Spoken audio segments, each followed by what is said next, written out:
I want to go back to something we were talking about over the top. I mentioned WWE has it.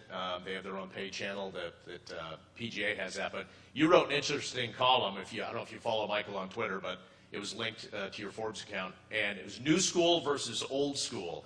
And it was an interesting comparison about the stock is good for WWE, but it's the linear TV versus the new pay structure, and it's paying off for them. Yeah, I mean, it's very interesting. It's like the lower the ratings get for WWE on television, the better the stock's been doing, which is run counter to the other big sports media companies that carry a lot of sports. And what's fascinating about it is because the subscribers for the WWE network has been really growing at a very strong clip. And I think that's a big chunk of their revenue model going forward. And I think that's the real success and what investors like.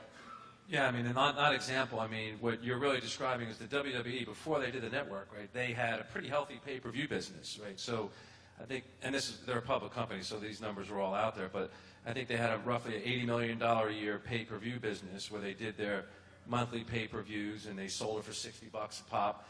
And they decided, you know, and this is one that wasn't popular, right? They decided they were going to disrupt their business because they saw the long-term opportunity in over-the-top in creating a monthly subscriber-based offering and having a more direct relationship with their customer base, to your point earlier, how you then get all kinds of information about who your customers are, and you're able to understand why they're buying your product, when they're watching your shows, and what else you can make available to them.